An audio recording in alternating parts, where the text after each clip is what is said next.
اور گلیڈ. لکھے وہ عارضی خوشی ہے جیسے لاٹری جیتنا, اور گلیڈ روزمرہ کا پرسکون اطمینان. ان کا ہدف گلیڈ ہے. بالکل, اور اسی سے جڑا ہے ہگے کا تصور, جسے ہوگا کہتے ہیں. یہ صرف آرام دہ ہونے کا نام نہیں ہے, یہ تناؤ سے شعوری طور پر دور ہو کر حال میں جینے اور زندگی کی چھوٹی چھوٹی خوشیوں سے لطف اندوز ہونے کا نام ہے. جیسے سردیوں کی ایک شام میں دوستوں کے ساتھ بغیر فون کے سادہ سا کھانا کھانا, یا گرم کمبل میں بیٹھ کر کتاب پڑھنا. یہ تناؤ کو کم کرنے کی ایک ثقافتی مشق ہے جو ان کی مجموعی فلاح و بہبود میں کلیدی کردار ادا کرتی ہے. اور فن لینڈ کی سونا ثقافت بھی اسی کی ایک مثال ہوگی پھر. جی بالکل. تو یہ گہرا اطمینان, تناؤ سے بچنے پر یہ ثقافتی زور, اس کا لازماً لوگوں کے جسمانی صحت پر بھی ٹھوس اثر پڑتا ہوگا. یہ ہماری گفتگو کے اگلے حصے یعنی صحت کی طرف ایک بہترین راستہ لگتا ہے. بالکل, ذہنی اور جسمانی صحت آپس میں گہرائی سے جڑی ہوئی ہیں, لیکن اس سے بھی بڑھ کر وہی اصول جو ہم نے ان کے سماجی تحفظ کے نظام میں دیکھا, یعنی مسائل کو پیدا ہونے سے پہلے روکنا, وہی ان کی صحت کے نظام کی کامیابی کا بھی راز ہے. اسے اپ سٹریم حل کہا جاتا ہے. بالکل, اور اس کی سب سے بہترین اور خوبصورت مثال فن لینڈ کا زچگی باکس ہے. اوہ ہاں, یہ تو مجھے بہت ہی دلچسپ لگا. حکومت ہر حاملہ ماں کو ایک باکس دیتی ہے جس میں بچے کے لیے کپڑے, بستر اور دیگر ضروری سامان ہوتا ہے, اور وہ باکس خود بچے کا پہلا بستر بھی بن سکتا ہے. یہ تو ایک بہت ہی سادہ اور شاندار آئیڈیا ہے. یہ سادہ ہونے کے ساتھ ساتھ بہت گہرا بھی ہے. اس ایک اقدام نے کئی مقاصد حاصل کیے. اس نے یقینی بنایا کہ ہر بچے کو, چاہے وہ امیر ہو یا غریب, زندگی کی ایک جیسی محفوظ اور صحت مند شروعات ملے. اسی باکس کی وجہ سے مائیں ڈاکٹر کے پاس رجسٹر ہونے لگیں, اور اس نے فن لینڈ میں بچوں کی شرح اموات کو دنیا میں سب سے کم سطح پر لانے میں مدد دی. تو یہ صرف سامان کا ڈبہ نہیں, یہ ایک پیغام ہے کہ ریاست اپنے ہر شہری میں اس کی پیدائش کے دن سے سرمایہ کاری کرتی ہے. یہ تو ایک مثال ہوئی, لیکن عمومی صحت کے نظام کے بارے میں کتاب کیا کہتی ہے؟ کیونکہ ہانگ کانگ, جاپان اور سوئٹزرلینڈ جیسے ممالک میں اوسط عمر بہت زیادہ ہے. کتاب مختلف ماڈلز کا ذکر کرتی ہے, لیکن ان سب میں ایک بات مشترک ہے: صحت کی معیاری سہولیات تک سب کی رسائی. ماڈل مختلف ہے, جیسے جاپان میں عوامی فنڈنگ, سنگاپور میں لازمی طبی بچت, سوئٹزرلینڈ میں لازمی انشورنس, لیکن مقصد ایک ہی ہے کہ کوئی بھی شخص علاج کی سکت نہ ہونے کی وجہ سے تکلیف نہ اٹھائے.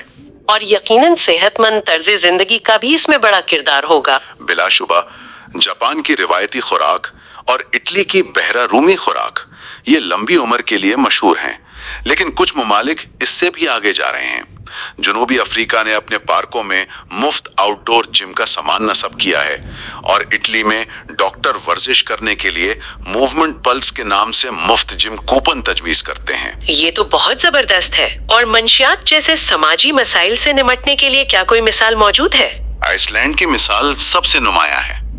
1990 کی دہائی میں وہاں کے نوجوان یورپ میں سب سے زیادہ شراب اور منشیات استعمال کرتے تھے, تو حکومت نے ایک انقلابی پروگرام شروع کیا. انہوں نے نوجوانوں کو کھیلوں, موسیقی, آرٹ اور دیگر مثبت سرگرمیوں میں حصہ لینے کے لیے سرکاری فنڈز دیے. مطلب انہوں نے منفی چیزوں پر پابندی لگانے کے بجائے نوجوانوں کو مثبت متبادل فراہم کیے. نتیجہ یہ نکلا کہ 20 سالوں میں منشیات کا استعمال تقریباً ختم ہو گیا. واہ, تو خلاصہ یہ ہے کہ ایک صحت مند معاشرہ صرف اچھے ہسپتال بنانے سے نہیں بنتا, بلکہ یہ ایک ایسا ماحول بنانے سے بنتا ہے جو صحت مند عادات کو فروغ دے اور مسائل کو جڑ سے پکڑے, چاہے وہ غربت ہو یا منشیات کا استعمال.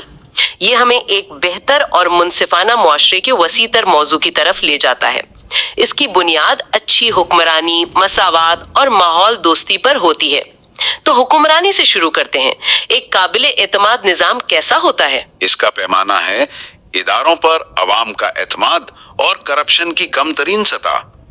اس معاملے میں ڈنمارک اور نیوزی لینڈ سر فہرست ہیں. ان کی کامیابی کا ایک بڑا راز مشترکہ قیادت ہے. وہاں کوئی ایک پارٹی پوری حکومت پر قابض نہیں ہو جاتی, بلکہ اکثر مخلوط حکومتیں بنتی ہیں. اس سے انہیں سمجھوتا کرنا پڑتا ہے اور طویل مدتی پالیسیاں بنانی پڑتی ہیں جو پورے ملک کے لیے بہتر ہوں. جیسے سوئٹزرلینڈ میں، جہاں صدر کی طاقت مزید 6 لوگوں کے ساتھ برابر تقسیم ہوتی ہے اور صدارت ہر سال بدلتی ہے۔ اس سے کسی ایک شخص کے ہاتھ میں بہت زیادہ طاقت جمع نہیں ہوتی۔ اور آسٹریلیا میں ووٹ ڈالنا لازمی ہے۔ بہت سے لوگ اسے آزادی پر قدغن سمجھ سکتے ہیں۔ کتاب اس کے حق میں کیا دلیل دیتی ہے؟ کتاب کی دلیل یہ رہے کہ یہ سیاسی ترغیبات کو یکسر بدل دیتا ہے۔ جب ہر شہری کو ووٹ ڈالنا لازمی ہو تو سیاستدان صرف اپنے حامیوں کو متحرک کر کے یا امیر ڈونرز کو خوش کر کے الیکشن نہیں جیت سکتے۔ انہیں ایسی پالیسیاں بنانی پڑتی ہیں جو غریب، امیر، دلچسپی رکھنے والے اور لا تعلق، مطلب پورے معاشرے کو اپیل کریں۔ یہ پسماندہ طبقات کو سیاسی طور پر بااختیار بناتا ہے۔ اب صنفی مساوات پر آتے ہیں۔ یہاں بھی نارڈک ممالک، خاص طور پر آئس لینڈ، سر فہرست ہے۔ کتاب میں ایک بہت دلچسپ پالیسی کا ذکر ہے، والد کو بچے کی پیدائش پر لازمی چھٹی دینا۔ میں یہ تو سمجھ سکتی ہوں کہ اس سے ماں کو مدد ملتی ہے، لیکن کتاب کا دعویٰ ہے کہ اس سے کام کی جگہ پر خواتین کے خلاف امتیازی سلوک کم ہوتا ہے۔ یہ تعلق یہ کیسے کام کرتا ہے؟ نو کے لیے کام سے چھٹی لے گا تو کوئی مینیجر کسی نوجوان عورت کو نوکری پر رکھتے ہوئے لاشعوری طور پر یہ نہیں سوچ سکتا کہ یہ ایک رسک ہے کیونکہ یہ بچہ پیدا ہونے پر چھٹی لے گی۔ اب ایک نوجوان مرد کو نوکری دینا بھی ویسا ہی رسک ہے۔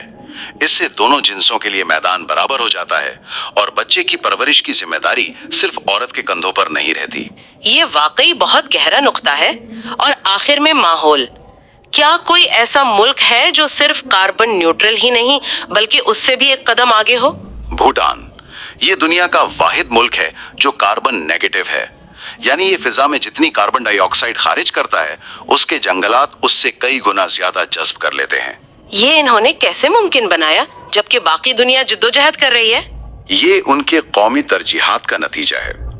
بھوٹان اپنی معاشی ترقی کو خالص قومی پیداوار سے نہیں بلکہ مجموعی قومی خوشی یعنی گراس نیشنل ہیپینس سے ناپتا ہے، جس میں ماحولیاتی تحفظ ایک بنیادی ستون ہے۔ انہوں نے دیہی کسانوں کو مفت بجلی دی تاکہ وہ لکڑیاں نہ کاٹیں، الیکٹرک گاڑیوں میں سرمایہ کاری کی اور اپنے آئین میں یہ لکھ دیا کہ ملک کا 60% حصہ ہمیشہ جنگلات پر مشتمل ہوگا۔ یہ ثابت کرتا ہے کہ معاشی ترقی اور ماحولیاتی تحفظ ایک ساتھ ممکن ہے۔ تو ان تمام مثالوں کا کیا مطلب نکلتا ہے؟ اگر ہم ان سب کو جوڑ کر دیکھیں تو خلاصہ یہ ہے کہ ایک مثالی دنیا سب سے امیر ہونے کے بارے میں نہیں بلکہ سب کے لیے ایک اعلیٰ معیار کی زندگی فراہم کرنے کے بارے میں ہے، اور اس کی بنیاد مساوات، ایک مضبوط سماجی تحفظ کا نظام، پیدائش سے ہی ہر شہری میں سرمایہ کاری کرنے اور اداروں پر گہرے اعتماد پر ہے۔ اور سب سے اہم بات یہ ہے کہ یہ سب ناممکن خواب نہیں ہیں، یہ دنیا کے مختلف ممالک میں نافذ حقیقی پالیسیاں اور ثقافتی اصول ہیں۔ یہ کتاب ہمیں امید دلاتی ہے کہ یوٹوپیا کے ٹکڑے پہلے سے ہی ہمارے آس پاس بکھرے ہوئے ہیں، ہمیں بس انہیں جوڑ کر ایک بڑی تصویر بنانے کی ضرورت ہے۔ لیکن کتاب میں ایک اہم نقطہ یہ بھی اٹھایا گیا ہے کہ ان میں سے بہت سے کامیاب نورڈک ممالک چھوٹے اور نسلی طور پر کافی یکساں ہیں، اور یہ ہماری گفتگو کو ایک اہم سوال پر ختم کرتا ہے جسے ہم سننے والوں کے لیے چھوڑ سکتے ہیں۔ مساوات، اعتماد اور کمیونٹی کے یہ اصول جو ان چھوٹے اور یکساں معاشروں میں کامیاب ہوئے ہیں، انہیں امریکہ، بھارت یا پاکستان جیسے بڑے زیادہ متنوع ممالک میں جو مختلف تاریخی اور سماجی چیلنجز کا سامنا کر رہے ہیں، کیسے لاگو اور اپنایا جا سکتا ہے۔